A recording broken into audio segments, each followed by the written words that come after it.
Students हैं जिन्होंने hunger strike किया, उनसे मेरी मीटिंग हुई, डिस्कशन हुआ मूवमेंट के बारे में, आरएसएस के बारे में, हिंदुस्तान का जो शिक्षा का सिस्टम है उसको कैसे कैप्चर किया गया है उसके बारे में। मेन चीज जो हम कहना चाहते हैं, not negotiable demands. And this is not me saying it, this is the students. The first demand, pehli demand, is that the education minister, who is corrupt, incompetent, misaligned, has to be sacked. There is some talk going on. We get information these days from the government. There's some talk going on in Mr. Modi's cabinet that the solution is to move Mr. Dharmendra Pradhan from education to some other ministry. This is not acceptable to the students of India. It is not acceptable to anybody. The reason is Mr. Pradhan is a symbol of corruption and of what has happened to the future of India's children. He is a symbol of the destruction of the most valuable thing that this country has, which is our students and their future.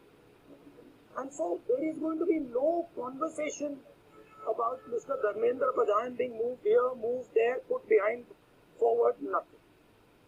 Mr. Dharmendra Pradhan has to be sacked. Period. Second, this young lady is injured. Yesterday, I showed you a young man who has been shot in the eye. And there are thousands and thousands of youngsters who have had lathis break their legs, lathis break their heads, pellets in their bodies. The people who have done this, the organizers and the implementers, need to be punished and made accountable. And the third thing is the leader of this entire machinery that is doing this, Mr. Narendra Modi, has to apologize for what he has done to the students and the future of this country. ये तीन non-negotiable points हैं इनके. पहला कि धर्मेंद्र प्रधान को हटाया जाए, cabinet से निकाला जाए. बीजेपी के कैबिनेट में चर्चा हो रही है कि सोल्यूशन है कि धर्मेंद्र प्रधान को दूसरी मिनिस्ट्री में डाल दे. ये किसी के लिए एक्सेप्टेबल नहीं है. धर्मेंद्र प्रधान चिन्ह है, सिंबल है, जो हमारे स्टूडेंट्स के साथ किया गया है, जो उनको मारा गया, उसका चिन्ह है, उसको हटाना पड़ेगा. पहली डिमांड. दूसरी डिमांड, इनके यहाँ पे लिगामेंट टेयर हुआ है. कल मैं एक युवा को लाया था जिसको छर्रे लगे हैं, आंख में छर्रा लगा है, शायद वो देख ना पाए. और हजारों ऐसे स्टूडेंट्स हैं जिनको मारा गया है, धमकाया गया है, पीटा गया है, लाठी से पीटा गया है. जिन लोगों ने ये किया है, जो इम्प्लीमेंटर्स हैं और जो ऑर्गेनाइजर्स हैं, उनको अकाउंटेबल होना पड़ेगा, उनको सजा मिलनी पड़ेगी. और तीसरी बात, जो इस पूरे सिस्टम को चलाते हैं, हिंदुस्तान के प्रधानमंत्री, जो रात रात वीडियो बना रहे हैं, कल वीडियो बनाए, कहते हैं कि भैया बहुत अच्छे सुझाव आए. सुझाव से कुछ लेना देना नहीं. इनकी मांग सुझावों की नहीं है, इनकी मांग धर्मेंद्र प्रधान की रिमूवल की.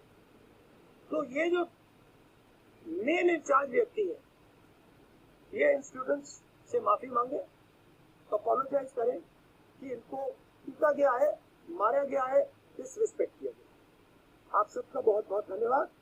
And final thing, I am proud of you. You are India's biggest strength, and I am proud of every single one of you who is standing there resisting this government that is attacking the constitution, destroying the constitution, attacking our institutions and destroying our people. Thank you.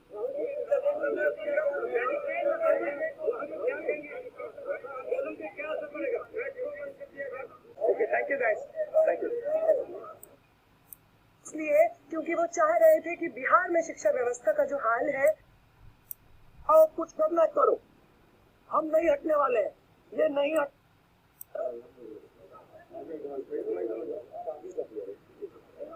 I think the discussion that we had today with Rahul Gandhi sir is most fruitful. ऐसे discussions जो इस देश की शिक्षा व्यवस्था पे होते ही नहीं है, शिक्षा व्यवस्था पे चर्चा नहीं होती है, इस पूरे शिक्षा व्यवस्था को जिस तरीके से टेक ओवर करके यंग प्रॉमिसिंग माइंड्स को, उनकी एजुकेशन को, लर्निंग को, क्यूरियोसिटी को खत्म कर दिया जा रहा है, इस पे कोई डिस्कशन नहीं होता है. And it was a wonderful discussion on that. और एक और जो हमारा कंसर्न है, जो हमने सर के साथ शेयर किया, कि आज बिहार बंद का एक कॉल था, जिस कॉल से पहले कल बड़ी संख्या में स्टूडेंट एक्टिविस्ट्स को बिहार पुलिस ने गिरफ्तार किया और देर रात तक हमें नहीं मालूम था कि वो कहाँ थे. साथी दीपांकर, साथी सबा, साथी संदीप सौरभ, साथी परवेश, साथी दिव्यम, साथी नौशाद, ये तमाम स्टूडेंट्स 40 और स्टूडेंट्स के साथ में बिहार पुलिस ने अपने कस्टडी में लिए हैं और वो गायब है सिर्फ इसलिए क्योंकि वो चाह रहे थे कि बिहार में शिक्षा व्यवस्था का जो हाल है वो दुरुस्त हो, वो बेहतर हो. लेकिन बिहार में भी भाजपा की जो डबल इंजन की सरकार है, उसने वही रवैया अपनाया है जो दिल्ली में हम देखते हैं, बाकी राज्यों में देखते हैं. और जो तीनों डिमांड सर ने यहाँ पे रखी है, वो बिल्कुल सही मायने में इस देश के नौजवानों, छात्रों की डिमांड्स है. No step back on Dharmendra Pradhan resignation, no change in ministry, no bill against paper leak is going to satisfy the demand कि धर्मेंद्र replace the demand कि धर्मेंद्र प्रधान का इस्तीफा होना चाहिए. कोई भी अकाउंटेबिलिटी 20 तारीख की जो हिंसा हुई है उस पे कमिश्नर ऑफ पुलिस को भी, होम मिनिस्टर को भी लेनी होगी. इस पे कोई डिस्कशन, कोई भी ऊपर नीचे हमें एक्सेप्टेबल नहीं है. और तीसरा और सबसे इम्पोर्टेंट डिमांड कि वो प्रधानमंत्री जिनके रहते हुए हमारी शिक्षा व्यवस्था आज बहने की कगार पर पहुंच गई है, और उस शिक्षा व्यवस्था को दुरुस्त करने के लिए जब हम लोग प्रोटेस्ट करते हैं, प्रदर्शन करते हैं, तो हमारे ऊपर बर्बर लाठीचार्ज होता है. उस प्रधानमंत्री को इस देश के नौजवानों और छात्रों से माफी मांगनी होगी. ये तीनों डिमांड्स रेज करने के लिए बहुत बहुत शुक्रिया सर. ये सारी डिमांड्स इस देश के नौजवानों की, छात्रों की डिमांड्स है. आपका बहुत शुक्रिया.